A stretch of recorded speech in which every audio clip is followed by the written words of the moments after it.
توی این ویدیو میخوایم نحوه ساخت یه حساب جدید برای سرویس ریمیت و همچنین نحوه ورود به پنل کاربری رو بهتون آموزش بدیم.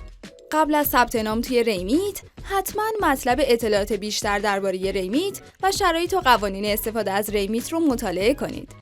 چون ثبت نام و استفاده از ریمیت به معنی مطلع بودن از نحوه کار کردن با این سرویس و آگاهی داشتن و پذیرفتن قوانینشه.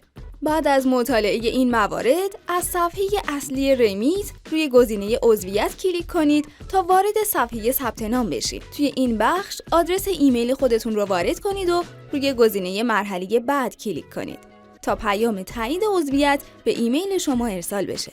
توجه داشته باشید که بهتر ایمیلی رو وارد کنید که همیشه بهش دسترسی داشته باشید. چون اگه حساب شما مشکلی داشته باشه، تیم ریمیت این موضوع رو از طریق ایمیل به شما اطلاع میده و برای تغییر رمز عبور در آینده هم نیازه که به این ایمیل دسترسی داشته باشین. حالا اگه ایمیل خودتون رو چک کنید، میبینید که ایمیلی با عنوان ثبت نام برای شما ارسال شده. ایمیل رو باز کنید و روی گزینه ادامه ثبت نام کلیک کنید تا به سایت ریمیت منتقل بشید. توی قسمت نام کاربری مورد نظرتون رو وارد کنید.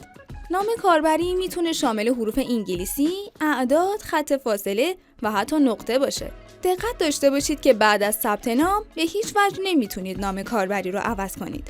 نام کاربری شما نقش خیلی مهمی نداره و توی هیچ قسمتی نمایش داده نمیشه و صرفاً برای شناسایی کاربرها و کارهای مدیریتی مربوط به حساب به کار میره. بعد از ثبت نام کاربری شما تبدیل به آدرس درگاهتون میشه. مثلا اگه نام کاربری شما تست باشه، آدرس درگاه شما بعد از ثبت نام به remit.ir/test تغییر پیدا میکنه. آدرس درگاه رو میتونید بعداً از طریق بخش تنظیمات حسابتون هر 10 روز یک بار تغییر بدید. تو بخش نام نمایشی، نامی که قصد دارین توی درگاه شما نمایش داده بشه رو وارد کنید. نام کاربری شما میتونه شامل هر کاراکتری بشه و حتی اسم واقعیتون هم نباشه. تو بخش شماره تلفن، شماره موبایل همراهی رو وارد کنید که همیشه به اون دسترسی دارید، چرا که در آینده اطلاعیه‌های مهمی به این شماره ارسال میشن. برای انتخاب رمز عبور پیشنهاد میکنیم عبارتی سخت و مطمئن رو انتخاب کنید تا احتمال ورود افراد متفرقه به حساب شما تا حد ممکن پایین بیاد.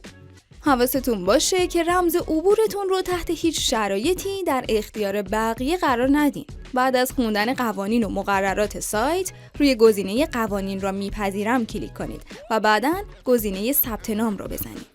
اگه اطلاعاتی که وارد کردین مشکلی نداشته باشن، حساب شما ساخته میشه و وارد پنل کاربری خودتون میشین. تبریک میگیم، حالا حساب شما با موفقیت ساخته شده و میتونید با خیال راحت از خدمات سرویس ریمیت بهره مند بشین. فقط حواستون باشه که برای استفاده از ریمیت باید یه اشتراک تهیه کنید. برای انجام این کار میتونید به بخش اشتراک تو پنل کاربری خودتون برین و اشتراک رایگانی که برای کاربرهای تازه وارد در نظر گرفته شده رو دریافت کنید.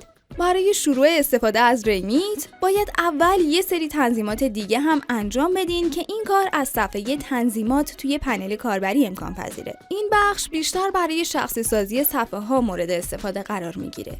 حالا اگه از حسابتون خارج شدین، برای ورود مجدد باید از طریق صفحه اصلی سایت ریمیت روی گزینه ورود کلیک کنید و توی این مرحله با وارد کردن ایمیل یا نام کاربری خودتون و همچنین رمز عبور خیلی راحت وارد حساب کاربریتون بشین.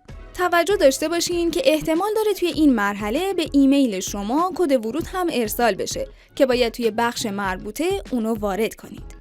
در آخر برای آشنایی با قابلیت‌ها و قسمت‌های مختلف ریمیت پیشنهاد می‌کنیم که حتماً به بقیه ویدیوهای آموزشی ما و مطالب سایت blog.remit.ir سر بزنید. برای مطلع شدن از آخرین آپدیت‌ها و اطلاع رسانی‌ها هم میتونید شبکه‌های اجتماعی ریمیت رو دنبال کنید. برای گزارش مشکلات و ارسال پیشنهاداتتون میتونید از طریق ایمیل پشتیبانی یا فرستادن تیکت با ما در ارتباط باشید.